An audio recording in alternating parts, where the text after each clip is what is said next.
Takže prajem vám príjemné sledovanie dnešného webinára, v ktorom sa budeme v rámci zdravia venovať hlavne zdraviu nášho čreva a nášmu mikrobiómu. Čo to je, samozrejme, povieme si v priebehu dnešného webinára. Moje meno je Igor Hraško, no a som farmakonutričným špecialistom so zameraním na prevenciu v prvom rade civilizačných chorôb, no a s tým súvisí aj to starnutie. Takže poďme na to, aby sme sa zbytočne nezdržiavali. Všetky informácie, ktoré tu nás sú obsiahnuté, si budete môcť následne pozrieť aj zo záznamu, takže ak by ste náhodou niečo nestihli vnímať alebo dostatočne precítiť, premyslieť, tak kľudne si potom môžete pozrieť záznam a môžete si to pustiť opäť znovu a zastaviť si niektoré časti, prečítať si poriadne, čo je tu napísané a tak ďalej. Takže na úvod štatistika úmrtí. To si nemusíte tiež pamätať, je to na Slovensku v podstate za posledný kvartál minulého roku. No a tu na to máme v takej tabuľke. No a to, čo nás dnes bude zaujímať, je to, že na 4. mieste v úmrtiach sú ako príčinou choroby zažívacej sústavy. To starý názov, že tráviaca, ona nás netrávi, ona nás vyživuje, tak preto zažívacia sústava. Aby ste aj trošku mali prehľad v pojmoch. Takže vidíte, že no, nie je to malé číslo, nie je to ani veľké číslo, ale je to číslo a mnoho ľudí naozaj podľahne. Tak, poďme si najskôr povedať niečo o pojmoch, ktoré sa budú dneska používať, aby ste vedeli aj aké sú rozdiely medzi nimi a čo to je. Budem sa tomu potom venovať samozrejme dôkladnejšie. Mikroflóra je vlastne staršie označenie pre spoločenstvo mikroorganizmov, ktoré sa nachádzajú jednak vo vonkajšom, ale aj vnútornom prostredí organizmu.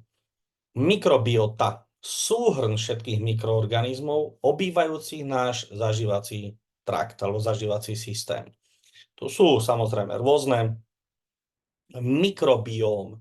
Mikrobióm je genóm, čiže súbor génov jednotlivých alebo všetkých tých mikroorganizmov mikrobioty.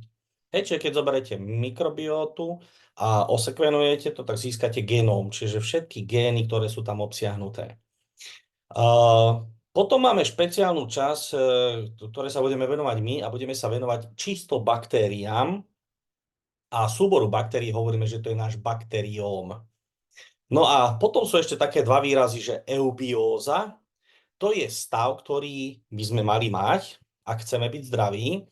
Je to osídlenie vyváženým pomerom tzv. Dobrých a zlých, alebo gram pozitívnych, gram negatívnych baktérií v našom čreve.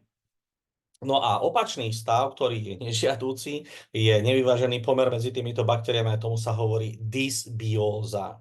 Čiže nesprávny, nevyvážený pomer. No, potom tu máme také pojmy ako probiotika. Probiotika sú definované ako mikróby prospešné pre náš organizmus. Oni majú podľa svojej definície musia splniť niekoľko kritérií, to vás tým teraz nebudem zaťažovať. Väčšina ľudí vie, čo sú to probiotika, hej? Prebiotika. Prebiotika je výživa pre probiotické baktérie, hej? Alebo aktivátor. No a potom tu máme taký pojem, že postbiotika, post po niečom, a to sú produkty metabolizmu probiotických baktérií po spracovaní prebiotík. Už by som trošku zamotal. Takže probiotické baktérie spotrebovávajú prebiotika a vyrábajú postbiotika. No a potom sú to ešte také, že symbiotika, to sú produkty, ktoré sú kombinované z probiotík a z prebiotík. To si samozrejme tiež vysvetlíme, lebo sa tomu budem venovať. No a potom sú to antibiotika, to je najčastejšie používaný pojem odjak živa, pretože to poznajú asi všetky mamičky, ktoré proste idú k lekárovi a lekár im predpíše alebo im deťom antibiotika. Tak to sú lieky na ničenie alebo elimináciu baktérií. Tak, odkiaľ som čerpal informácie, aby ste si nemysleli, že som si to dneska vymyslel, tak samozrejme každý sa veľa učí a hovorí sa tomu aj zdroje. Nebudem ich uvádzať pri konkrétnych niektorých veciach, proste čerpal som odtiaľto. Predovšetkým je to prednáška pána profesora Vargu, mikroskopická stavba steny tráviacej rúry, po našom zažívacej. Pani docentka Tatarková má nádhernú prednášku o bunkových membránach a o membránovom transporte, tomu sa tiež budeme venovať čiastočne. Nejaké veci mám od pána profesora Rupricha, no a krásna monografia od pána profesora Ferenčíka, Zápal, fundamentálny princíp vzniku chorôb. Budem sa o tomu tiež venovať, pretože je to podstata určitého riešenia. No a potom sú to ešte ďalšie dve dôležité knihy, Biochémia a výživa v medicíne a dietetika. Pán profesor Heinrich Kasper no, je v tomto tiež úplne perfektný, pretože zostavil vynikajúcu knihu, ktorá dokáže pomôcť veľa ľuďom pri pochopení určitých súvislostí a určitých záležitostí, čo sa v našom organizme deje a akým spôsobom sa to deje. Takže poďme sa teraz pozrieť na to hrubé črevo, pretože tomu sa predovšetkým budeme venovať, lebo keď sa hovorí o mikrobiome, o bakterióme, po starom mikroflóre, tak sa myslí hrubé črevo, hej, pretože tam je to najväčšie osídlenie baktériami. No a v rámci svojej prednášky tej mikroskopickej stavby tráviacej rúry má krásnu časť vlastne venovanú hrubému črevu. Ono sa viacej venuje tenkému a tu nás sa venuje vlastne len rozdielom. Toto je v podstate taký rez štyrmi koncentrickými vrstvami tráviacej, alebo teda steny tráviacej rúry, ktorá je zhruba v celom zažívacom trakte rovnaká. Má samozrejme určité odlišnosti. No a napríklad oproti tenkému črevu sa líši tým, že tenké črevo má ešte takéto výstupky, ktoré sa volajú klky. Tie v hrubom čreve nie sú, ale sú to tieto priehlbeniny, volajú sa Liberkinové krypty. No a tu tam máte prierez alebo rez takou Liberkinovou kryptou a sú tam rôzne typy buniek. Prečo je to dôležité? Prečo to tu nás spomínam? Pretože súčasťou riešenia, ktoré vám dneska ukážem na riešenie toho zdravého čreva, sú práve sú tieto bunky. Takže máte tam nejaké absorpčné bunky, ktoré sa v tenkom čreve nazývajú enterocity, v hrubom čreve sa nazývajú kolonocity, pohárikové bunky, ktoré produkujú ochranný hlien, to je tá dôležitá vrstva ochranná. Potom sú tam pohárikové bunky, sú tam kmeňové bunky, alebo teda sa tomu hovorí, že mitoticky aktívne, to znamená tie, ktoré sa vedia deliť. No a potom sú tam enteroendokrinné bunky, to sú bunky, ktoré produkujú napríklad hormóny s lokálnym účinkom, s tzv. Parakriním. No a tieto všetky bunky tam musia spolu fungovať a spolupracovať na to, aby to črevo plnilo tú svoju funkčnosť takú, ako má a zároveň vytváral prostredie pre tie cudzie organizmy, ktoré nie sú naše vlastné, ale veľmi významným spôsobom nám pomáhajú v podstate pri našom živote. Samozrejme, všetko si to ukážeme. Takže hrubé črevo a baktérie. Ako som hovoril, budeme sa venovať teda baktériám, čiže bakteriómu. No a máme tam v zásade, alebo teda fungujú nám v organizme tri typy baktérií. Takzvané dobré, gram-pozitívne, ktoré nám pomáhajú. Potom sú tzv. Zlé baktérie alebo gram-negatívne, ktoré nám tiež pomáhajú, ale len do určitej miery. No a potom sú to patogénne baktérie, ktoré nám vyslovene škodia. My potrebujeme, aby sme mali v hrubom čreve rovnováhu, aby nedochádzalo k určitým výkyvom, pretože potom nám vznikajú zlé stavy, ktoré nám poškodzujú to črevo a potom vyvolávajú rad rôznych ochorení, ku ktorým sa za chvíľku dostanem. Takže čo robia pomocné baktérie? Schválne som ich nazval pomocné, pretože sú to aj tie dobré, aj tie zlé. Ale musíme mať v rovnováhe. Náš organizmus potrebuje pre svoju energetickú funkčnosť cukor alebo glukózu. Lenže do nášho zažívacieho systému sa dostávajú cukry v rôznych konšteláciách. Nie sú to jednoduché monosacharidy alebo disacharidy, sú to aj také zloženejšie cukry, hovorí sa mi aj polysacharidy. No a na to máme enzymatický systém, ktorý to dokáže zložitejšie rozložiť na tie jednoduché a tie sa potom vstrebávajú do toho cez tú stenu tenkého čreva do nášho systému. Lenže potom sú tu nám skupiny takých veľmi zložitých cukrov, sacharidov, ktoré sa volajú polysacharidy alebo oligosacharidy. Pán profesor Heinrich Kasper ich nazval balastné látky. Nemá to rád, že sa to nazývalo cukor alebo vláknina, pretože sú to balastné látky. Ale väčšinou sa to spomína vlastne pri tomto type, hovorí sa tomu teda vláknina, a je to skupina týchto polysacharidov, na ktoré my vlastný enzymatický systém nemáme. Naše bunky netvoria enzymy, ktoré dokážu rozložiť polysacharidy. Preto oni nám vlastne prechádzajú žalúdkom, tenkým črevom a dostávajú sa do hrubého čreva a tam práve tie baktérie, ktoré nám tam sídlia, tie majú enzymy na to, ktoré dokážu tieto polysacharidy rozložiť. No a výsledkom toho štiepenia, tej fermentácie týchto polysacharidov sú látky, ktoré sú prospešné pre náš organizmus. No a sú to napríklad vitamíny B12, B7, B9, K2, sú to potom rôzne endokannabinoidy, kortikoidy a short chain fatty acid, čiže masné kyseliny s krátkým reťazcom. Tam sú v zásade tri také najznámejšie: butyrát, propionát a acetát. A najznámejšie je vlastne butyrát, alebo teda kyselina butánová, alebo teda kyselina maslová, pod týmto názvom ju, alebo po česky maselná, pod týmto názvom ju väčšina ľudí aj pozná. To je taká najčastejšie spomínaná.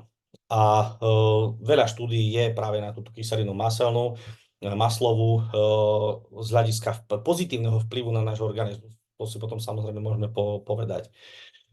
Čo ešte robia pomocné baktérie? Lokálne stimulujú imunitný systém a pomáhajú tak bojovať proti tým cudzorodým baktériám, tým patogénom.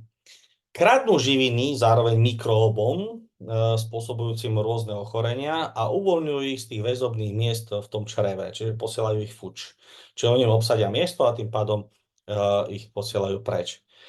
Rozdeľujú prebiotické vlákna, to sme si už povedali, na tie mastné kyseliny. No a keďže sú to kyseliny, no tak je to kyslejšie prostredie, čiže znižujú pH. A nízke pH nie je naklonené k rozmnožovaniu sa tých patogénnych mikroorganizmov. A zároveň to narušuje ich vzájomnú komunikáciu. Mnohí ľudia nevedia, ako to vlastne tie baktérie u nás fungujú v tom našom organizme. Keď je nejaká patogénna baktéria, jedni typy vypúšťajú priamo toxíny hneď, proste keď tam prídu a proste one, a niektoré sa snažia nejak komunikovať s tými našimi bunkami, dostať sa do nich, kontaminovať ich, ale čo je podstatné, tak tie baktérie, oni nezačínajú fungovať okamžite. Niektoré typy baktérie sa musia najprv dostatočne rozmnožiť, aby tá deštrukčná činnosť potom mala nejaký pre nich význam, hej? A oni medzi sebou komunikujú. A komunikujú cez určité látky, a keď zistia, že je ich dostatočný počet, tak vtedy začnú robiť tú deštrukčnú činnosť, prípadne vypúšťať nejaké tie chemické látky, toxíny pre náš organizmus, a čo vedie k poškodzovaniu. A samozrejme, to sú potom ochorenia, ktoré my musíme riešiť. Takže toto nízke pH vlastne narúša ich komunikáciu, tým pádom oni nevedia, koľko ich tam je, a väčšinou imunitný systém sa o ne vie postarať, pokiaľ sú v malom množstve.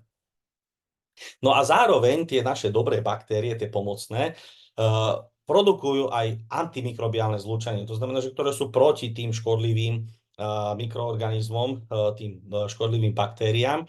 Vrátane, aj sa tomu hovorí taká, že baktéria CR, to je Carbapenem resistance enterobacteriaceae, čo je smrteľná teda baktéria. Takže aj voči takejto dokážu tie naše baktérie produkovať látky, čiže preto my ich musíme mať dostatok a musí tam byť rovnováha medzi tými našimi dobrými a zlými. Čo teda spôsobuje tá nerovnováha? Rovnováha, sme si hovorili, že sa volá eubióza, a nerovnováha sa volá dysbióza. A ona vzniká vlastne vtedy, keď nemáme dostatok živín pre naše dobré baktérie, ale vtedy sa práve premnožujú tie zlé. Ako povedali sme si, že aj oni robia pre nás určitú dobrú činnosť, pretože oni majú takisto enzymatický systém, takisto rozkladajú tú vlákninu, lenže oni majú na svojom povrchu, na tých vonkajších membránach takú zložitú molekulu, ako vidíte, volá sa lipopolysacharid. A to je synonymom endotoxínu. To zase z histórie, to nemusíte teraz študovať. A tento lipopolysacharid je skutočným toxínom pre náš organizmus. A oni vlastne ho začínajú vypúšťať buď pri tom, keď sú abnormálne premnožené, tie gram-negatívne baktérie, alebo keď sa v podstate, keď končia svoju puť, keď sa usmrtia, keď sa rozpadajú, tak vtedy vlastne sa rozpadne tá ich membrána a ten lipopolysacharid sa uvoľní.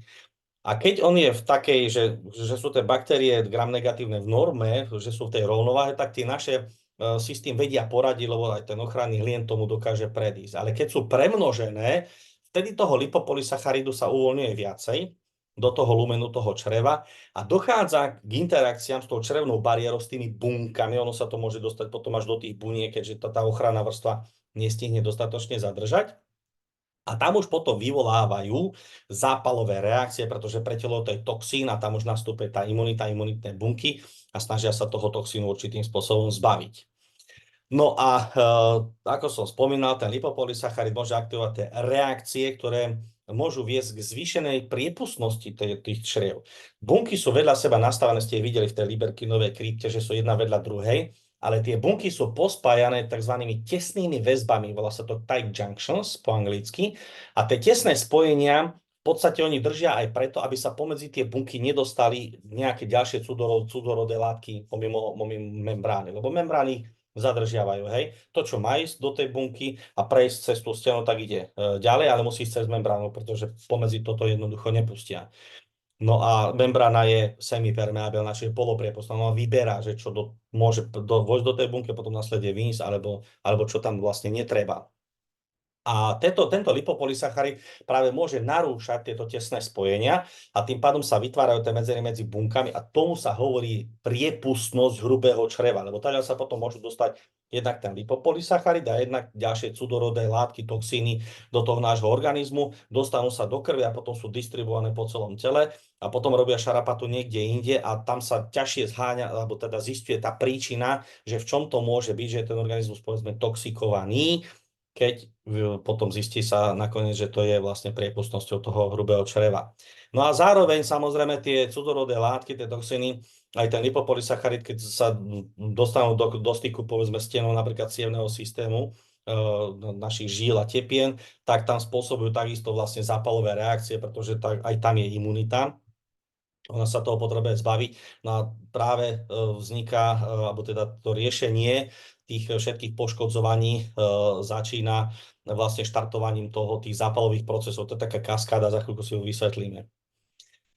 No a ako som už hovoril, toto je presne ten dôsledok vlastne toho, keď sa to dostane ten lipopolysacharid aj inde, reťazová reakcia tých zápalových cytokínov.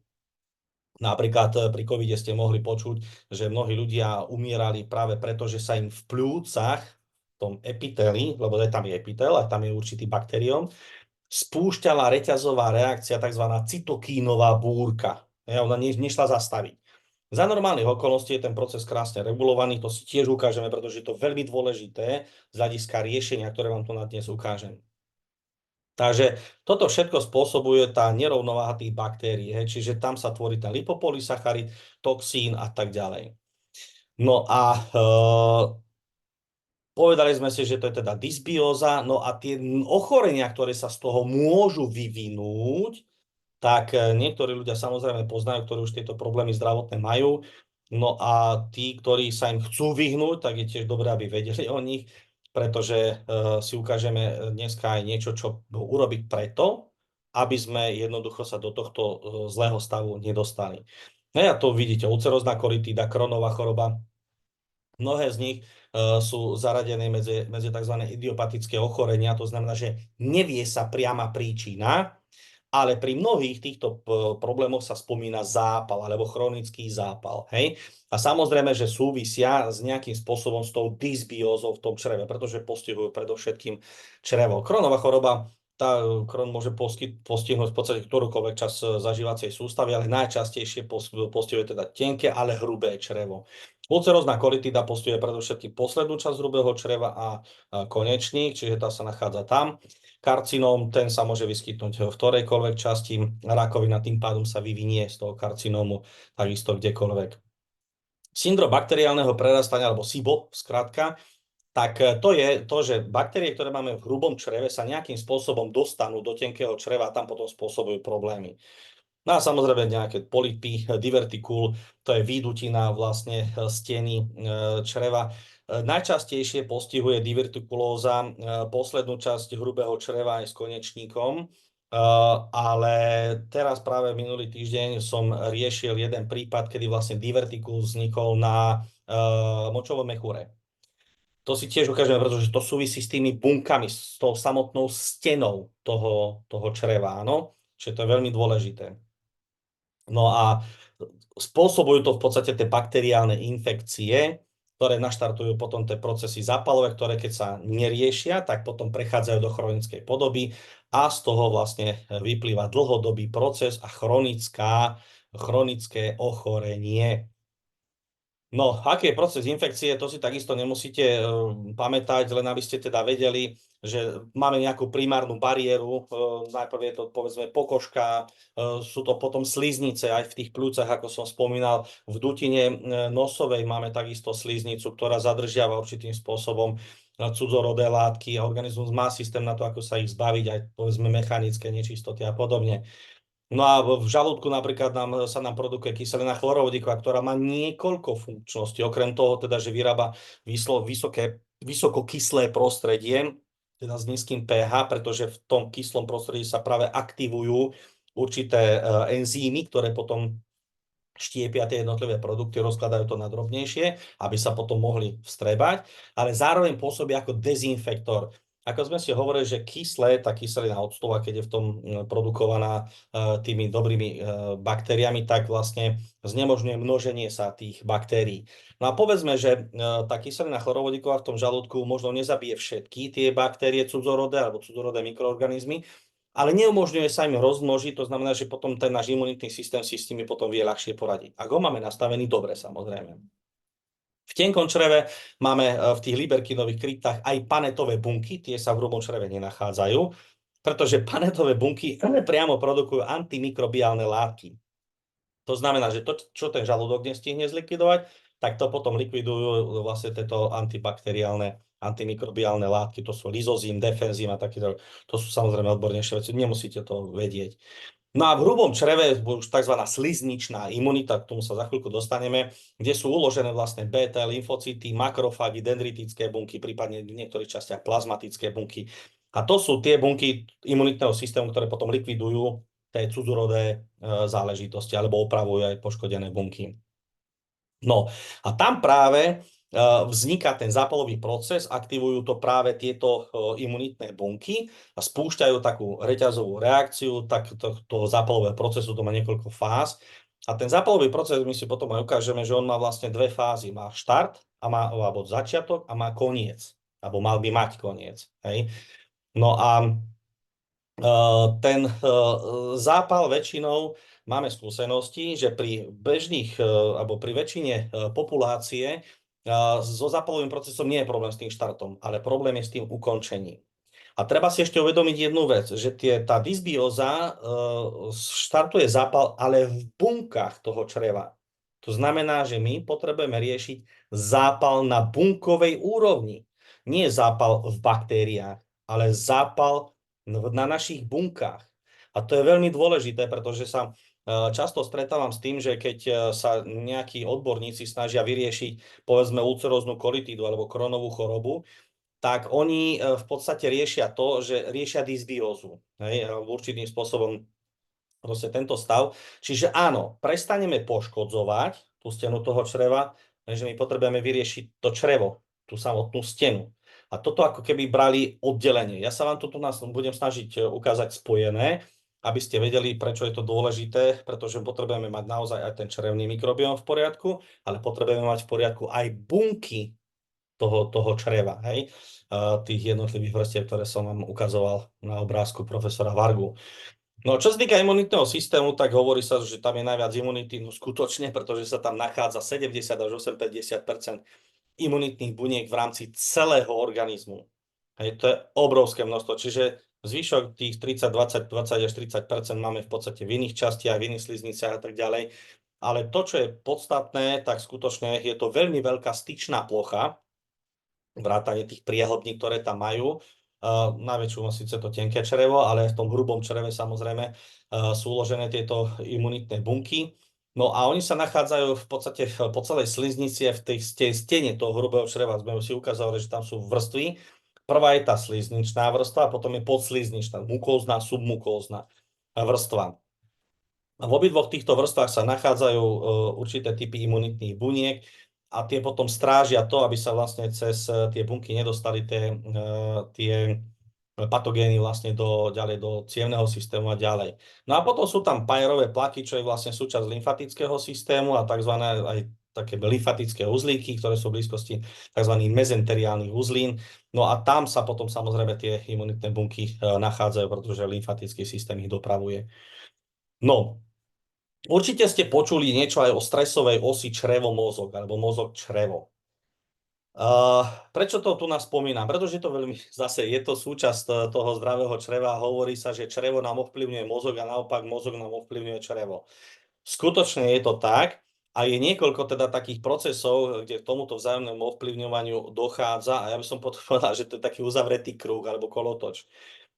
Takže, čo spôsobujú napríklad poruchy gastrointestinálneho traktu alebo tej našej zažívacej sústave?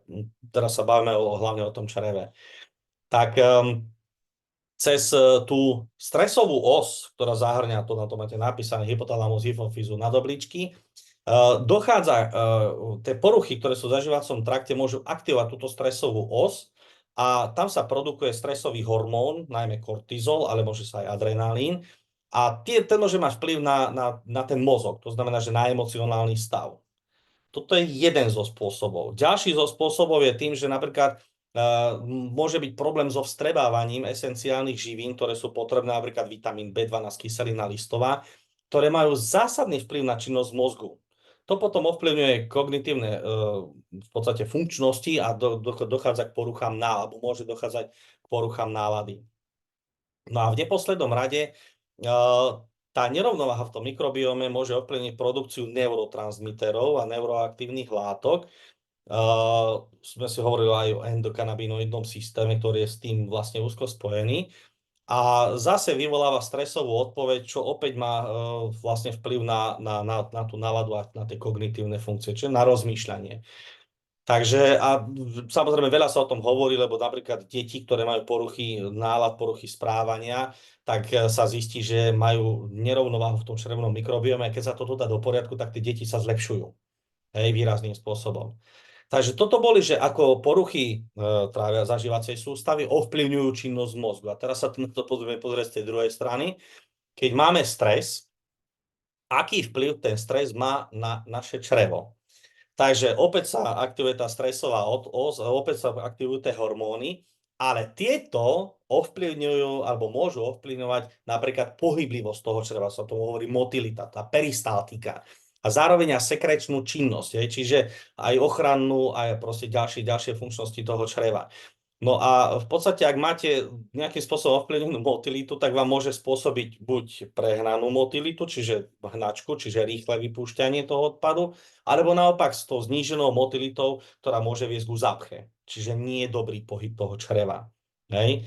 Čiže takýmto spôsobom to môžu práve tie hormóny, ten kortizol, čiže stres, ktorý máme my, vonkajší, tak vplýva vlastne na to črevo. Zároveň môže byť zvýšená citlivosť na mechanické a chemické podnety, ktoré v tom čreve treba prídu, alebo niečo tam proste príde cudzorodé. No a to môže vyvolať pocit nepohodlia, bolesti v oblasti brucha a samozrejme zmeny zase toho pohybu čriev. A najmä je to citeľné potom u ľudí so syndromom dráždivého čreva, čiže to je to IBS. No a v ďalšom vlastne to môže ovplyvniť aj samotné zloženie a funkciu toho mikrobiomu v čreve. Hej? Čiže zase tie procesy, ktoré tam sú, tak môžu zabrániť napríklad horšej výžive tých baktérií alebo tým posunom zrýchleným ich môžu proste uvoľňovať a tak ďalej. Je tam toho viacej, nebudem vás tým zase zaťažovať, ale skutočne má to tento negatívny vplyv. No a teraz si zoberte, že stres ovplyvňuje zloženie toho mikrobiomu a zloženie mikrobiomu ovplyvňuje naopak mozog. A sme v takom začarovanom kruhu. A teraz ako z toho von? A teraz sa opäť dostáva otázka, že čo bolo prvé, vajce alebo sliepka. Hej? Čiže keď si dám do poriadku mozog a pozitívne budem menej stresovať, ovplyvní mi to pozitívne črevo a tým pádom, že budem mať vylepšené črevo, tak mi to lepšie potom spätne ovplyvní ten mozog. Alebo či najprv potrebujem opraviť črevo, aby som si vedel vylepšiť mozgové funkcie a takýmto spôsobom postupovať. No my si ukážeme, že sú obidve veci dôležité a v podstate oni by sa mali diať aktívne neustále, hej, alebo teda respektíve. Neustále potrebujeme mať rovnováhu v obidvoch častiach, aj v tom mozgu, aj v tom čreve. A ako mať v rovnováhu v mozgu, tiež si to ukážeme, pretože musíme ísť na to trošku postupne.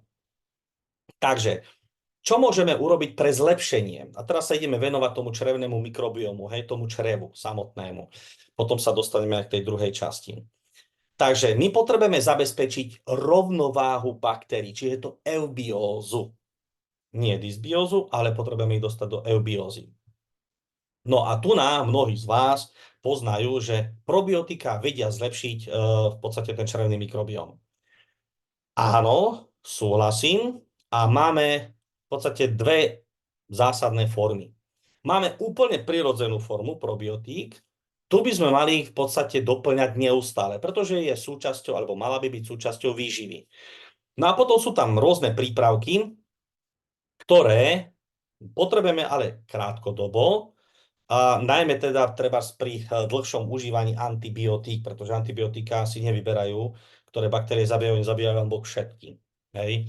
Tam majú niekoľko funkčností, buď im tam vlastne vstrekujú nejaké toxíny do tých baktérií, alebo im porušujú membrány, čo sa potom rozpadajú a to je práve problém napríklad pri rozpade tých gram-negatívnych baktérií. Puf, a už máme lipopolysacharid a už je tam zase tá reťazová reakcia. Dobre, takže aké máme teda tie možnosti prirodzenej formy. Väčšinou sú to fermentované produkty a máme v zásade dva typy fermentovaných produktov. Buď sú to fermentovanie mlieka, alebo v podstate mliečných produktov, vznik mliečných produktov. To sú rôzne zákvasy, kefíry, acídka, jogurty, kyslé smotany. Tam prebieha tzv. Mliečne kvasenie a vlastne vytvára sa taký sa vytvára tú kyslú chuť vlastne týchto výrobkov, ale toto sú v podstate probiotiká bez vlákniny. Čiže je fajn ich dostať do nášho organizmu, doplňať ich, ale my potrebujeme pre ne ešte aj výživu. Hej? A tu nám máme napríklad druhú možnosť, fermentovaná zelenina. To je napríklad kvasená kapusta, kvašáky, klasické uhorky, pickles, kimči, kombucha, tempeh, miso a tak ďalej. To sú všetko fermentované zeleniny, alebo teda nejaké rastlinné produkty, ktoré už sami o sebe majú v sebe vlákninu. Čiže dochádza k fermentačnému procesu podobnému ako v rámci toho kyslomlečného alebo mlečného kvasenia, ale zároveň tým, že to vzniká na zelenine, tak zelenina práve obsahuje tie vlákna, tú vlákninu, tie polysacharidy. Čiže my keď to spápame napríklad tú kvasenú kapustu, tak okrem baktérií ide nám aj tá vláknina, čiže prechádza to tým našim zažívacím traktom, baktérie sa tam usídlia a okamžite začnú rozoberať tú kapustu, tie vlákninu, ktorú vlastne náš enzymatický systém nestihol. Takže toto sú prirodzené možnosti získavania gram-pozitívnych baktérií. Samozrejme, nie je toho veľa. Niektoré, napríklad jogurty, majú povedzme jeden alebo dva druhy baktérií. Oni sú, samozrejme, väčšinou sa používajú tie najdôležitejšie, čo sú bifidobaktérie a podobne. Ale čo je ešte veľmi dôležité, ešte som to nespomenul, ono nie je dôležité mať len dostatok tých baktérií, ale je dôležitá aj diverzita, rôznorodosť, pestrosť. A štúdie potvrdili, že čím je väčšia pestrosť tých baktérií tam v tom čreve, tak tým ten baktérium, alebo teda tá eubioza je lepšia. Je to prirodzené prostredie pre tie baktérie. Takže toto sú také tie prirodzené spôsoby. No a potom je to samozrejme najoptimálnejšie, tie probiotika s tou vlákninou, čiže tá kvasená zelenina je úplne optimálna, ale aj napríklad tie kyslomlečné výrobky. Ja si napríklad každé ráno dávam na nejaký buď kefír alebo acítko, alebo zákvas, to je jedno. Takže, a potom si dám na to zeleninu, čiže ide mi to zase spolu. No a potom máme, ja tomu hovorím, neprirodzená forma probiotík, pretože to sú tzv. Doplnky výživy, ktoré obsahujú rôzne kmene baktérií a sú až aj firmy, ktoré sa na to, povedzme, špecializujú. Väčšinou ide o to, že z tých schválených vlastne probiotických kmeňov je málo oproti tomu, čo máme v tom čreve. A aj keď niektoré teda sú personalizovanejšie, čiže majú taký personalizovaný prístup, že na základe zistenia toho, čo v tom čreve máte a teda toho, čo máte málo, tak vám odporúča, že toto si doplňte. Ale treba si uvedomiť jednu vec. Sú to rôzne kapsulové alebo nekapsulové formy a niektoré sú aj vo forme tých symbiotík, to znamená, že spojené produkty nejaké baktérie s vlákninou. Najčastejšie sa používa na výživu tých baktérií inulín. To je jeden typ vlákniny, o ktorom si tiež ešte budeme hovoriť, pretože je to v rámci toho riešenia. Lenže treba si uvedomiť jednu vec. Ak budem konzumovať probiotika, tak môžem čiastočne vyriešiť dysbiózu. Hej, to znamená, že keď doplním dobré baktérie, tak eliminujem tie zlé, alebo dostanem ich do rovnováhy. Neprehlbujem zápal, pretože tá dysbióza mi robí to, že mi produkuje ten zápal na tej bunkovej úrovni v tej sliznici. A ja keď vyrieším tú dysbiózu, dostanem do eubiózy, čiže do rovnováhy, tak mi tie baktérie neprodukujú zápal. Lenže ja som ešte stále nevyriešil ten zápal v tej stene. Hej? Čiže áno, mám vyriešenú dysbiózu, ale neprodukujú sa mi metabolity, ktoré sú potrebné práve na to ďalšie, čo my potrebujeme v tom našom organizme. Takže to máme probiotika. Ďalšia vec sú postbiotika. To je taký novší trend, je to ešte také málo preferované, ale áno, dá sa použiť aj toto. A tu sú vlastne produkty, zase sú to doplnky výživy, ktoré sú v tej koncentrovanej forme. Ono sa to dá dneska umelo nasyntetizovať, takže nie je s tým absolútne problém. Tá butyrát, mastná kyselina s krátkym reťazcom. No a to je teda to najčastejšie. Hľadal som aj iné typy, ale ten propionát sa nepoužíva, možno som ho videl si vo veterinárnej praxi skôr. A kyselinu octovú, no tak bude piť samotný ocot asi, hej, takže to je také ťažšie, ale nedá sa koncentrovať do tabletiek, to ešte nevymysleli. Takže tento butyrát sa dá. Hej, butyrát je produktom metabolickým tých našich dobrých baktérií a je dôležitý, a však má aj štúdie, že je protirakovinový, alebo teda pomáha proti rakovine, lenže vy zase dodáte hotový produkt a čo ste vyriešili? Nahradili ste, alebo teda doplnili si jedno to postbiotikum, ktoré môže čiastočne aj zmierniť ten zápal, ale nevyriešili ste ani dysbiózu a ani prirodzenú tvorbu tých ďalších metabolitov. Čiže ešte horšie riešenie ako probiotika. Hej, teda, nemyslím teda probiotika, že by boli zlé riešenie, myslím to prirodzené je fajn, ale tie umelé doplnky výživy, keď sa používajú, tak to je v podstate také nedostačujúce. No a tieto postbiotika ešte viacej je to nedostačujúce, lebo naozaj neriešia príčinu. Hej, oni riešia už len ten dôsledok, čo nám potom chýba. Vy to síce doplníte, ale stále ste nevyriešili dysbiózu a poškodzovanie toho čreva. No a potom sú prebiotika a toto je to, čo by malo byť gro toho všetkého. Samozrejme, najlepšie je to v kombinácii z tej prirodzenej formy, to, čo som vám hovoril, tá kvasená kapusta, lebo to máte dohromady aj probiotika prirodzené, aj s prirodzenými prebiotikami.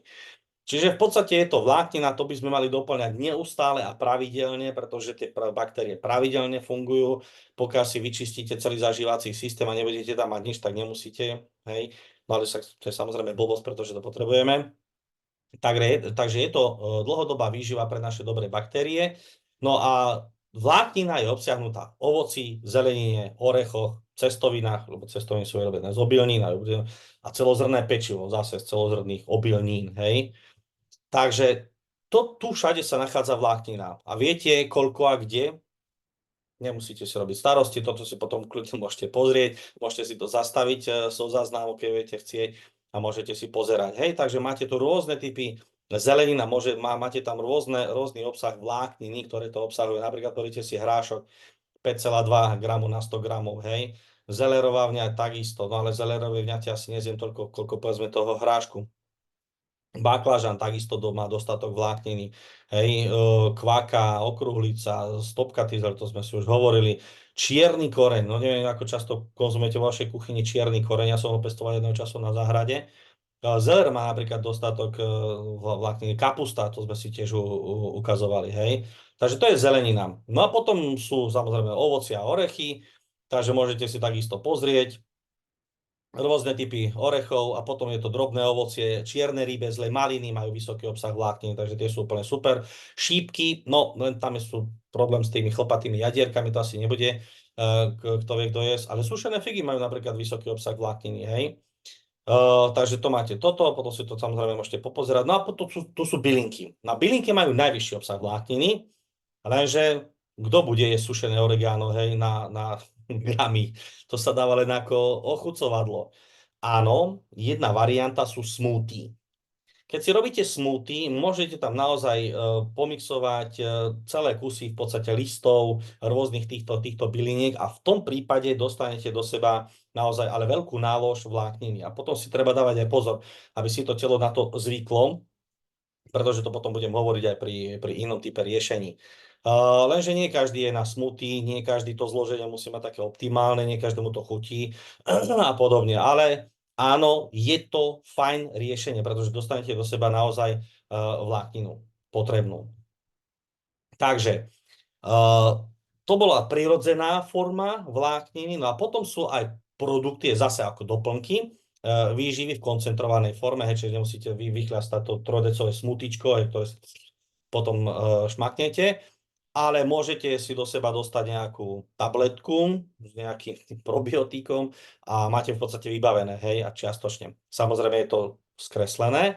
No a väčšinou, ale čo sa ponúka, či už v lekárniach alebo na internete, sú to viac menej jednozložkové prebiotika.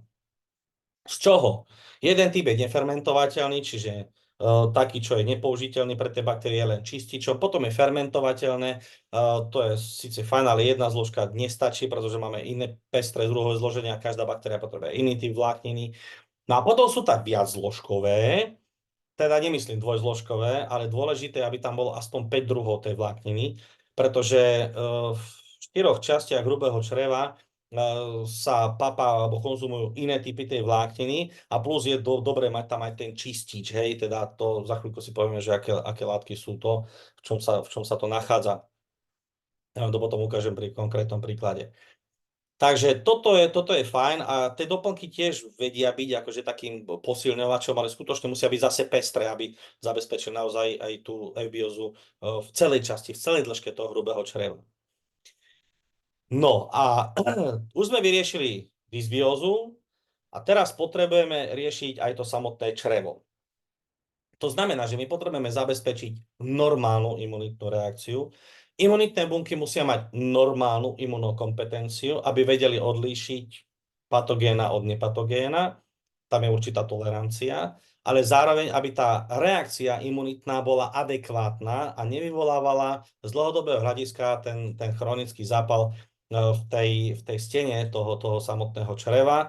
No a na to, aby sme vlastne eliminovali ten chronický zápal, my potrebujeme mať rovnováhu mastných kyselín v membránach buniek.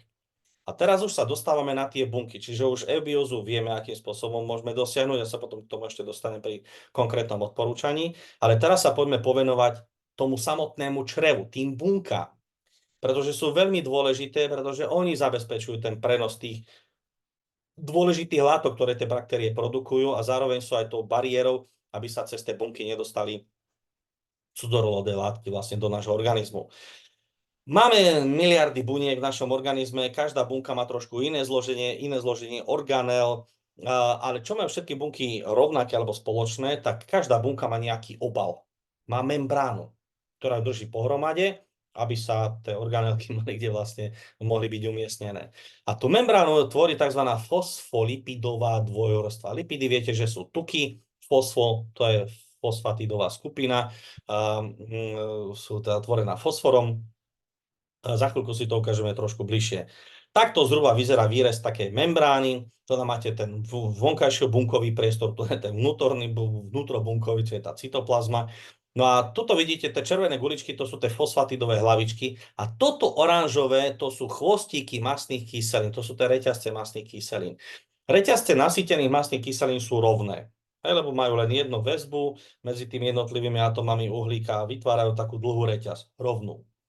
Mono nenasýtené mastné kyseliny, mono znamená jeden, to znamená, že tam majú jednu dvojitú väzbu a tá vyrobí to, že vlastne tie atómy, ktoré sú naviazané na tom uhlíku, sa k sebe priblížia, čiže vytvoria ohyb. Čiže už to nie je rovný reťazec, ale taký jednoducho ohnutý. No a potom tie polynenasýtené mastné kyseliny, o ktorých ste tiež už možno počuli, tak tie majú tých dvojitých väzieb viacej, čiže oni majú poskrúcané viacej tie reťazce, hej, proste je to rôzne štrukturované. Je to veľmi dôležité, pretože to vplýva na priepustnosť samotnej membrány. Keby ste mali husto vedľa seba nasekané mastné kyseliny nasýtené, tak tá membrána je taká tuhá, že bude tvrdá jak tvrdá hadica. Ale keď máte tie mäkké, tie polynasýtené mastné kyseliny v dostatočnej miere alebo v určitom pomere, tak zase tá membrána je taká pružnejšia. Lenže zase, keby zase tých polynasýtených bolo tam strašne veľa, bolo tam malo nasýtených, tak tá membrána sa môže rozpadnúť, lebo tie nasýtené zase robia tú tuhosť. No a zároveň musí to zloženie byť také, aby sa tam vopchali tzv. Transmembránové proteíny alebo iné transportné systémy, ktoré potom prenášajú tie živiny do vnútornej bunky a produkty samozrejme von. Toto žltučké, tieto guličky, čo tu vidíte, to je cholesterol. Ten je potrebný na to, že tie mastné kyseliny polynenasýtené, keď sú také polámané, poskrúcané, tak aby tam to zase neplantalo ako slimák po onom, tak jednoducho to zapevnia tie cholesterolové molekuly a proste držia to pohromade, čiže tá membrána je pevnejšia. Takže to ste mali trošku aj také viacej. No a teraz, čo ovplyvňujú bunkové membrány? Aj keby ste prečítali tú monografiu Zápal, fundamentálny princíp vzniku chorôb, tak už je vám asi jasné, alebo keby ste to nečítali, že ovplyvňujú zápalové procesy. Za chvíľku si povieme tú funkčnosť, ale skutočne je to tak. To znamená, že keď bunka v tej membráne sú uložené tie mastné kyseliny, ktoré spúšťajú ten zápal, ale zároveň aj tie, ktoré ho ukončujú. To sú tie dve fázy, k tomu sa dostanem za chvíľočku. Ovplyvňujú regeneráciu bunky, pretože naše bunky sa množia delením a z jednej bunky, keď majú vzniknúť dve plnohodnotné bunky, to znamená, že táto jedna, tá kmeňová bunka alebo mitoticky aktívna, musí mať dostatok stavebného materiálu, ale všetkého, aj na tej membrány, aby vznikli dve plnohodnotné bunky.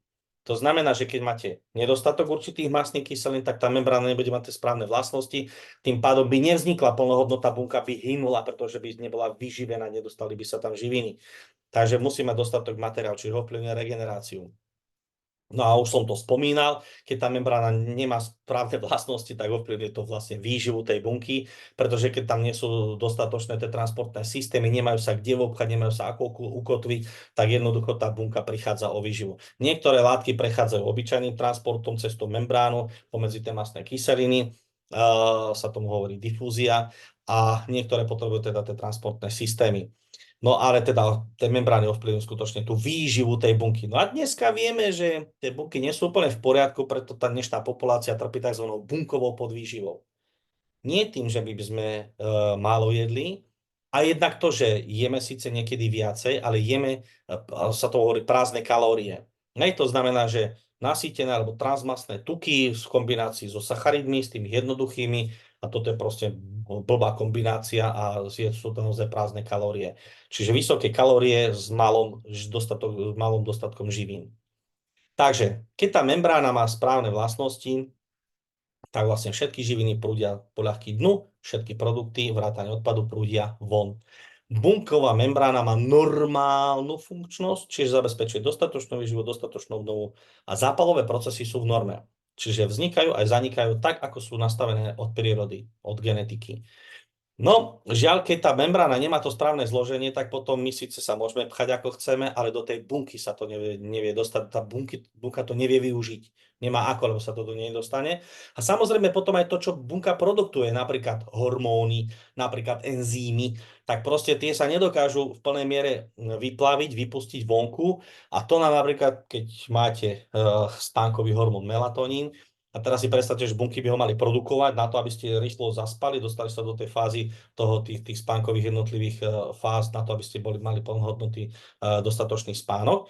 Tak jednoducho ten melatonín sa nedokáže vyplávať v požadovanom množstve, síce tam ide, ale pomaličky, a potom aj tá fáza toho zaspávania je taká postupná. Vy síce môžete ležať 8 hodín v posteli, ale fáza zaspávania môže trvať hodinu a pol sa už prebudzate a efektivita spánku máte 5 hodín z celých 8, povedzme, hej. Takže to bol len príklad. Takže nesprávna funkcia membrány zabezpečuje nedostatočnú výživu, nedostatočnú obnovu a z dlhodobého hľadiska sa produkuje zápal, ktorý potom sa volá chronický. No a na to, aby sme ten chronický zápal nemali a aby tá membrána fungovala tak, ako má, prepušťala dostatok živín, tak potrebujeme mať v prvom rade správny pomer polynenasýtených mastných kyselín, pretože tie sú pre náš organizmus esenciálne. Telo si ich nevie vyrobiť. Nasýtené a mononasýtené, to si vie vyrobiť. Z nespotrebovaných sacharidov, proste máte to tam bez problémov. Ale polynenasýtené nemáte ako vyrobiť, vaše telo si to nevie vyrobiť, musíme to konzumovať v priamo. Hej? No a tam je dôležitý pomer medzi omega-6 a omega-3. Možno ste už o nich počuli, ale je to dôležité z tohto pohľadu, pretože tie omega-6 vlastne spúšťajú ten zápalový proces a omega-3 ho ukončujú. Respektíve tie bioaktívne látky, ktoré sa z nich premieňajú. Genetika alebo príroda nás nastavila na rovnováhu 1:1. Čiže rovnakou mierou začína zápal, rovnakou mierou musí byť ukončený.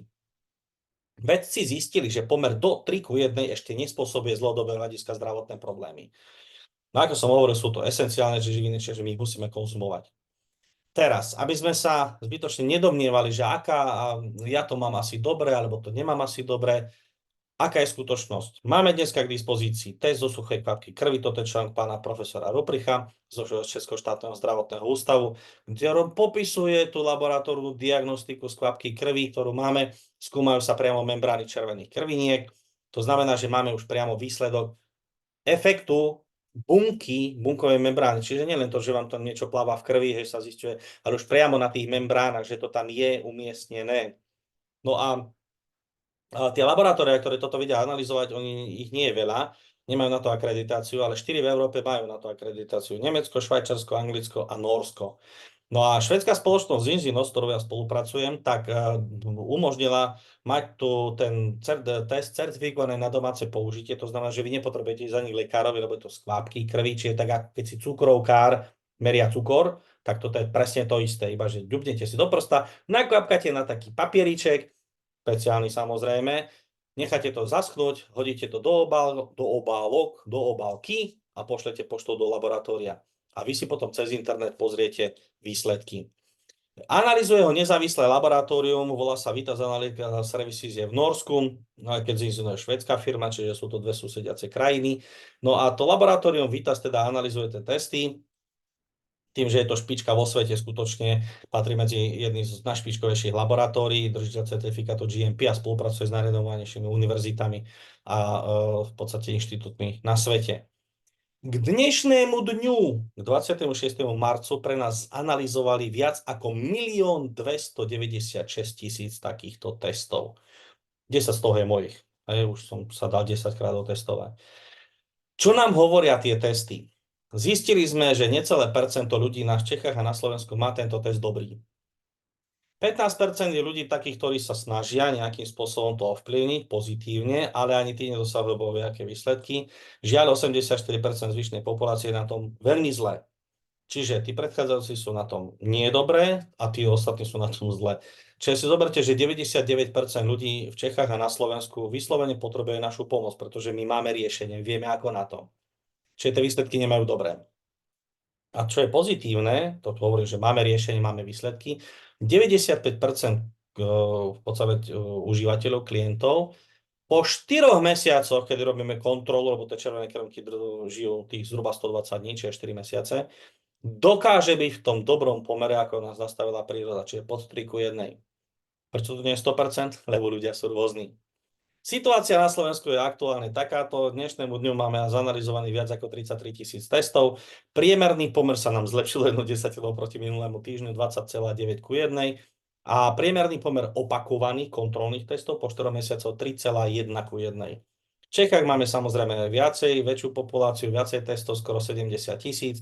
Priemerný pomer 18,6:1, priemer opakovaných kontrolných testov už po odporúčanom našom riešení 3,2:1. Takto vyzerá zhruba výsledok toho testu. Samozrejme, tam je toho trošku viacej, tým vás teraz nebudem zaťažovať, ale aby ste vedeli, že tu je tá hodnota toho pomeru medzi omega-6 a omega-3, čiže ten prozápalové, protizápalové. Ja som ho mal ten slovenský priemer 21:1, čiže mal som v tele zápal. Jasné, že už som potom pochopil, že prečo ma bolia kolená, prečo bývam furt chorý, prečo mám zlé pečené testy, prečo mám vysoký cholesterol, prečo som mal vysoký tlak, prečo sa mi začal zhoršovať zrak, prečo som tu mal nejaké výrastky na zápesných kostiach, nemohol som proste klikovať, hej, prečo som mal psoriázu, hej, na rukách, na lakťoch som mal také stvrnuté a tak ďalej. Čiže to boli veci, o ktorých som vedel, hej. No a teraz som to pochopil, že prečo to je, lebo ten chronický zápas stojí naozaj za všetkými civilizačnými ochoreniami. Nedostatočný omega-3 index, slabá regenerácia, čiže ja som mohol robiť, čo som chcel, proste tie bunky sa mi neregenerovali tak, ako by som chcel. tak ako adekvátne rýchlo aj by som chcel, čiže potom je človek taký unavenejší a necíti sa vo forme. Index priepustnosti fluidity membrány, zase tie permeability, čiže počíta sa, tento index by mal byť v rozpätí 8 až 12%, čiže, alebo priemer 10, no 3,6 je málo a pritom je to tá jedna z vyšších hodnot toho priemeru Slovenska. Index priepustnosti sa merá z pomeru nasýtených tukov a tých omega-3. Nemal by byť vyšší ako 4 ku 1. 11,4 je skoro trojnásobok prekročenia hornej hranice, čiže moje bunky neboli dostatočne vyživované. Hej, aj napriek tomu, že mám doma bylinkovú záhradu, papám ovocie, zeleninu, všetko možné, proste moje bunky to nevedeli v dostatočnej miere využiť. Takže to bol problém. Úroveň ochrany pred chronickým zápalom 0. Hej, čiže proste vo mne to tlelo. Tu sú ešte dve také hodnoty, tu vás teraz nebudem zaťažovať. Aké je riešenie? My potrebujeme bunkám vrátiť ich pôvodné vlastnosti, respektíve tým membránam. Hej? A keďže vidíme výsledky a vidíme, že najväčší nedostatok je v nedostatku omega-3 mastných kyselín, tak potrebujeme doplniť chýbajúce omega-3, ale nielen, že my ich potrebujeme doplniť, my ich tam potrebujeme aj udržať. A mám na to urobené samostatné video, kde ukazujem, že kde sa to spotrebováva. Napríklad tie bunky výstelky tenkého čreva sa žijú maximálne 5 dní. A za 5 dní, keď sa vám má obnoviť zhruba 4 až 5 miliónov buniek, tak potrebujú dostatok stavebného materiálu. Aj omega-3. Takže, lebo omega-6 nemáme problém s príjmom, hej, to máme vo všetkom, čo dneska konzumujeme. Ale problém je s tými omega-3. Takže my ten príjem potrebujeme udržať, aby sme udržali tie bunky v normálnom stave, v normálnom režime. No a na to máme riešenie a samozrejme chýbajúce omega-3, človek ide do lekárne, pozrie si, vypýta si tam nejakú omega-3, tak tie lekárničky mu povedia, človek pozrie na ceny, človek pozrie na zloženie niektorý, potom si z toho niečo vyberú a zistia, že to nefunguje.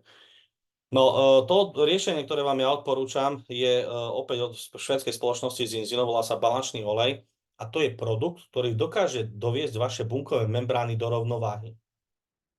Hej, lebo to, čo sa predáva, to je rybí olej. Hej, to sú omega-3. Áno, to je fajn, lenže toto je produkt, ktorý dokáže naozaj doviesť vaše bunkové membrány do rovnováhy.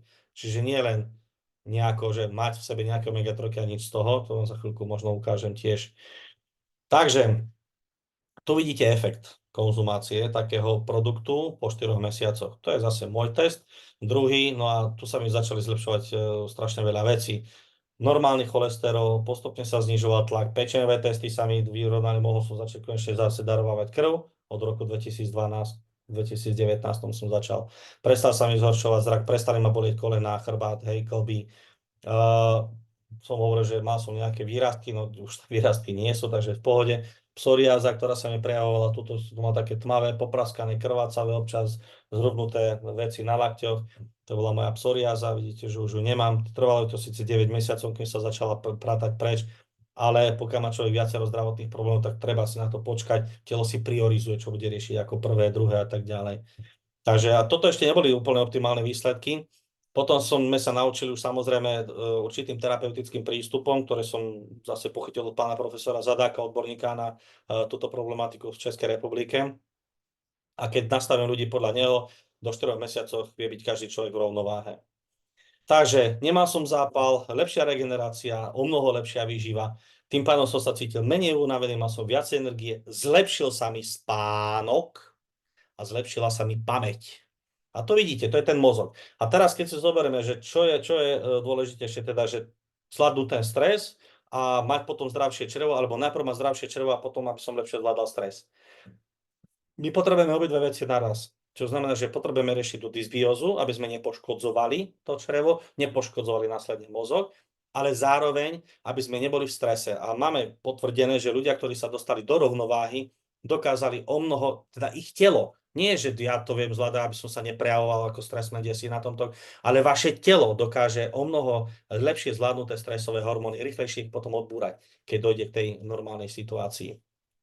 Takže toto je to, a máte to na vlastne vyjadrenie duševnej síly. To je presne to, akým ten mozog dokáže spracovať tie stresové hormóny, aký to má vplyv na kognitívne funkcie a tak ďalej. Takže dať do poriadku bunky, tým pádom má menej stresu, respektíve stres, ktorý sa mi vyvolá, vie byť okamžite eliminovaný, nepôsobí dlhodobo, tým pádom nespôsobuje problémy v gite, gastrointestinálnom trakte a tým pádom mi nezhoršuje dysbiózu, alebo teda ten mikrobióm a keď ešte živím dostatočne mikrobióm, tak potom ten mi negatívne nezasahuje do toho mozgu. Teraz by som vám predstavil riešenie švédskej spoločnosti Zinzino trošku komplexnejšie, pretože my tomu hovoríme zdravotný protokol. A ukázal som vám, že existujú nejaké produkty, čo sa týka zmesí vlákniny, tej prebiotickej.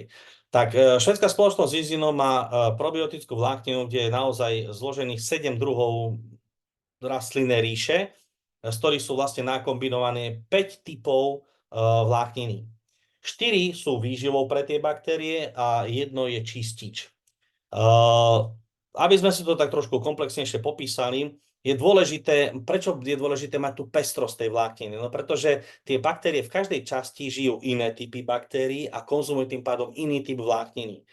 Tento vzostupný tračník, potom je priečný tračník, vzostupný tračník a ajsovitá kľúčka, potom je až konečník. Tak v každej časti, tým pádom, keď máme iné baktérie, tak je potrebná aj iný typ vlákniny. Hej, iný typ tej poživiny, ja vám to za chvíľku ukážem. No ale to, čo som vám spomínal, 5 druhov vlákniny, je to prebiotikum, hej, čiže už viete, že to zaradí do ktorej kategórie, čiže vytvára to prostredie, aktivuje to dobré baktérie a zároveň ich výživou, znižuje to pH čriev, to som vám už tiež ukázal, a tým pádom aj lepšie funguje žlč. No a zlepšuje to motilitu čriev, hej, čiže to peristaltikum, prispieva trošku k regulácii cholesterolu, pretože obsahuje beta-glukany z ousa.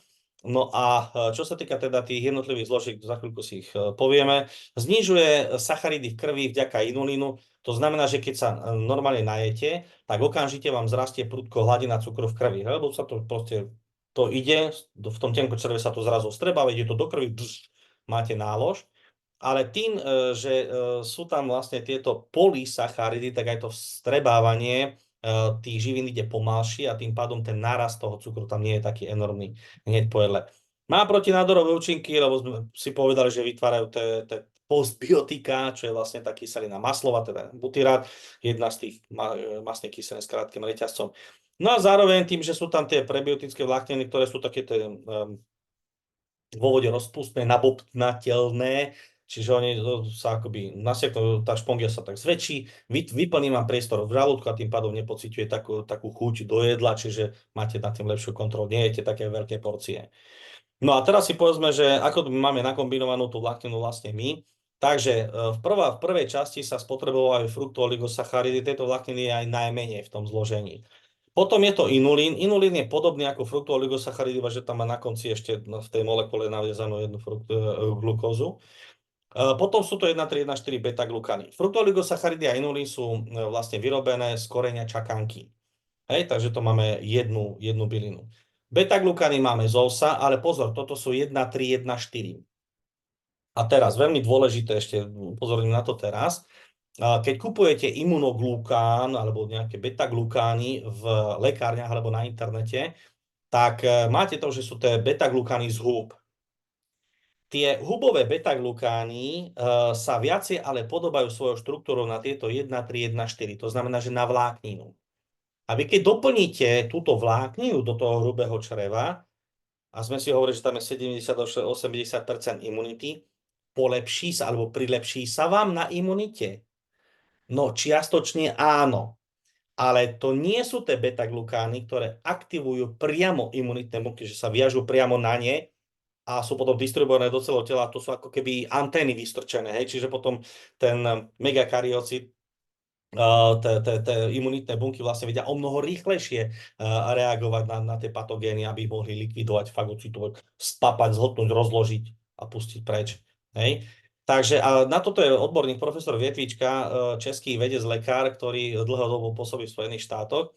Je skutočne odborník na glukány a z jeho vlastného výskumu, to čo spomínal vo svojej prednáške, alebo z jednej z prednášok, lebo ich má viacero na internete, tak sa mu potvrdilo, že tie beta-glukány, ktoré sú extrahované z pekárenských alebo pivovarských kvasníc, sú o 85% účinnejšie, čo sa týka tej imunity, ako beta-glukány z húb.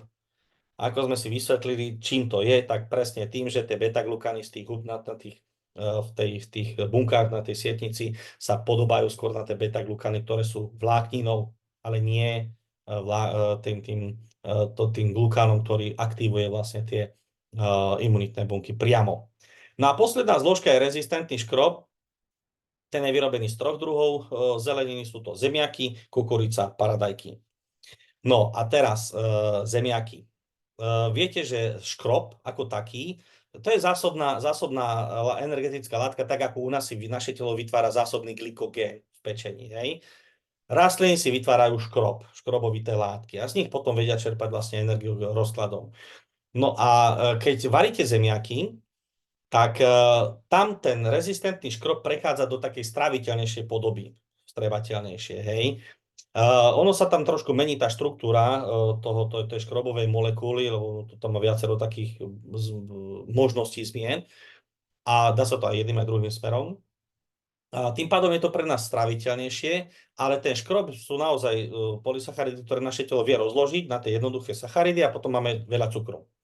Ale keď chcete mať viacej vlákniny, namiesto veľa cukru, tak urobte tak, a popisuje to práve profesor Heinrich Kasper v tej svojej knihe o tej dietetike, že keď sa uvaria tie zemiaky a keď sa potom prudko schladia, dochádza k zmene tej štruktúry, sa tam mení taká kryštalická štruktúra, RS1 je to označené, sú tam také 3 štádia toho, a tým pádom sa ten škrob mení na ten rezistentný škrob.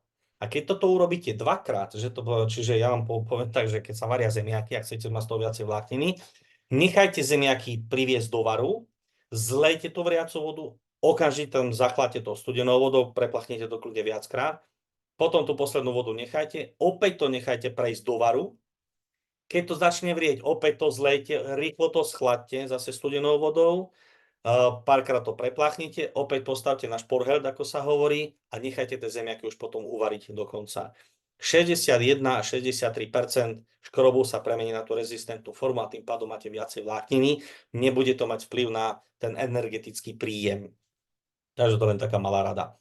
No a to, čo sú tie čističe v tej zmesi, tak je vlastne psyllium alebo gvarová guma. V zahraničí sa viacej používa tá gvarová guma, u nás na Slovensku sa viacej používa psyllium, čiže vlastne je to zo šištíc skoro celá indického, ten obal, v tých obaloch sa to nachádza. Takže týchto 5 typov vlákniny máme v tom produkte, v tom zinobiotiku, a ten skutočne, pokiaľ si budete dávať, tak dokážete mať zabezpečenú minimálnu ochranu, čiže minimálnu potrebnú výživu na to, aby ste si zachovali eubiózu v čreve a nemali dysbiózu. Viete, koľko je odporúčaná denná dávka vlákniny na konzumáciu pre dospelého človeka? 24 až 40 gramov.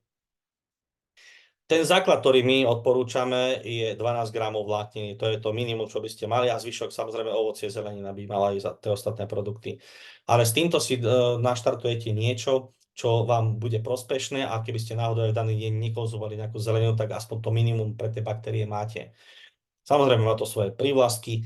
A ešte keď budete hľadať náhodou, aby ste náhodou nechceli tento produkt, tak pozerajte produkty, ktoré sú bez lepku. Pretože opäť ten gliadín, ktorý je v tom gluténe obsiahnutý, tak môže spôsobovať zažívacie problémy, a to my nepotrebujeme, keď chceme zlepšovať zdravie celej tej zažívacej sústavy. Takže to bol prvý produkt v rámci zdravotného protokolu. A teraz máme druhý, a toto je práve ten zase, tu sú tie beta-glukany z tých pekárenských kvasníc, čiže je to multiimunitný vitamínovo-minerálový komplex. Keď chceme mať opravené bunky, potrebujeme ich mať normálne regenerovateľné a potrebujú tam zase základné prvky, základné mikroprvky, čiže potrebujú tam vitamíny, potrebujú minerálne látky, alebo teda tie stopové prvky, a potrebujú tam samozrejme aj tie mastné kyseliny, o ktorých sme si hovorili, to vieme doplniť, ale dostatok tých živých, tých mikroprvkov, ktoré sa už dneska v tom ovoci, v zelenine moc nenachádza, ktorí sú aspoň dovážané, nepestované u nás v záhradkách, tak s tým je samozrejme problém, a potom tie bunky majú tiež problém, aj napriek tomu, že sa ich snažíme zlepšiť. Takže toto je komplex, ktorý je naozaj funguje synergickým efektom. Niekto vám povie, že kúpte si B-komplex, lebo potrebujete Bčko, hej, všetky typy B skupiny. Vlastne je to fajn. Potrebujete Dčko po väčšinu časti roka, lebo povedzme len 3-4 mesiace máme to, kde máme odhalenú pokožku a môžeme vstrebávať vitamín D, produkujúci sa zo slnečného žiarenia, z UVB, žiarenia, ktoré pôsobí na 7-dehydrocholesterol v tej podkožnej vrstve. Takže to sú samostatné veci, lenže my potrebujeme všetky tie vitamíny, všetky tie minerály. Darmo budete mať dostatok vitamínu D. Pokiaľ vám bude chýbať horčí, tak to D sa vám nepremení na aktívnu formu, tým pádom ho nevie telo využiť. Hej? To je proste, to je naozaj fungujú spolu. Takže toto máte komplex, kde máte zabezpečené toto všetko, vitamíny, minerály, beta-glukány, plus sú tam ďalšie fytonutrienty, karotenoidy, zeaxantín, luteín, coenzym Q10 je tam, sú tam antiadhezíva, fukoidány, sú tam polyfenoly. Proste naozaj máte to taký komplex a za veľmi dobrú cenu, keď to spočítate dohromady. Nemusíte si kúpať každé zvlášť. Máme také príklad, počítali sme tu u jednej pani staršej, ktorá sa sťažovala, že toho nemá veľa, že to potrebuje, tak sme jej vyrátali, že môže desiatky eur ušetriť na tomto. Takže, bunky dostať do rovnováhy, aby sme eliminovali ten zápal v stenách hrubého čreva, spôsobený dysbiózou predchádzajúcou, balančný olej. Na to, aby sme eliminovali dysbiózu, máme zmes prebiotickej vlákniny, ktorá dokáže vyživiť baktérie v celej dĺžke hrubého čreva, čiže aj pri tom konečníku v tej sovitej kľúčke, kde sú najväčšie problémy. Čiže opravili sme dysbiózu, opravili sme bunky a tým pádom máme vyriešené dve dôležité veci, čiže nepoškodzovanie výstelky tých buniek čreva a zároveň tie bunky čreva máme dostatočne regenerované. A samozrejme aj imunitné bunky sú len bunky a keď sa tvoria v tej kostnej dreni a získajú povedzme tie lymfocyty v tom týmuse tú imunokompetenciu, tak oni potrebujú mať normálnu imunokompetenciu, normálne signály, aby nebolo klamané, pretože ten zápal spôsobuje všelijaké veci na iných úrovniach. Takže aj imunitné bunky, aby sme mali v poriadku, tak potrebujeme mať v poriadku, čiže balančný olej, postrem xenobiotik a dostatok alebo dodatok živín, ktoré máme vlastne v tomto komplexe Xtend alebo Xtend Plus. Takže na záver také zhrnutie. Ja viem, že toho bolo veľa. A ak ste náhodou niečo nezachytili, alebo bol som rýchlejší, kľudne bude záznam. Pustite si to znovu, zastavte si to, dočítajte si to kľudne, čo je tam napísané. Sú to veci samozrejme z tých vedeckých literatúr, ktoré som vám tam predstavoval na úvod, na začiatku. Dá sa to dohľadať kdekoľvek na internete. Takže to, čo je pre nás podstatné, potrebujeme vyriešiť dve veci. Nie len tú dysbiózu v tom čreve, ale aj opravu buniek. Hej. Takže na to, aby sme dosiahli eubiózu, čiže to rovnovážne prostredie, potrebujeme dostatočný príjem zmesi prebiotickej vlákniny, buď v ovoci, zelenine, alebo v doplnku, ktorý som vám dnes predstavil. Aby sme vyriešili stenu hrubého čreva, tak potrebujeme tam eliminovať ten chronický zápal, ktorý tam vzniká produkciou tých gram-negatívnych baktérií a patologických baktérií alebo patogénnych, ktoré poškodzujú tú sliznicu a ten zápal tam vzniká, nejde sa odstrániť, lebo v bunkách chýba dostatok protizápalových mediátorov. Aby sme eliminovali ten zápal, potrebujeme mať správne zloženie membrán a tu je dôležitý pomer práve medzi tými prozápalovými a protizápalovými omega-6 a omega-3. Tie ostatné nemajú túto štrukturálnu funkciu, takže nevedia sa premeniať na bioaktívne látky. No a z výsledkov testov vieme, nie, že by sme to vymysleli, to sú testy, nezávislé testy, vyhodnocované v nezávislom laboratóriu, že máme nedostatok omega-3 mastných kyselín vo výžive. Tým pádom buď zvýšte príjem rýb, ale pozor na kontamináciu toxínmi, alebo opäť máme bezpečný a čisto prírodný produkt, balančný olej od v podstate švédskej spoločnosti Zinzino. Takže toto je komplex, ktorý potrebujete, ktorý môžete mať na to, aby ste boli preventívne chránení a zároveň, keď už opravíte kopec vecí, tak to telo sa vie samo uzdraviť, keď má dostatok všetkého základného materiálu, ktorý v podstate potrebuje k tej svojej oprave. Nepotrebujete 100, 300 produktov, alebo tam špekulovať nad tým, tam nad hentým. Vy potrebujete mať vyriešený v prvom rade základ. A potom zistíte, že to, čo ste si treba aj doteraz kupovali, čo vám trošku prilepšilo, potom už dlhodobého hľadiska nie, alebo aj tým deťom sa nejak nepolepšovalo, no tak dajte dohromady dve veci. Vyriešte chronický zápal, dajte do poriadku bunky a vyriešte dysbiózu. A to sa týka, povedzme, aj detí, ktoré majú napríklad poruchy autistického spektra, ktoré majú epilepsie, ktoré majú ďalšie nervovo-degeneratívne ochorenia a podobné záležitosti. A nie len deti, samozrejme.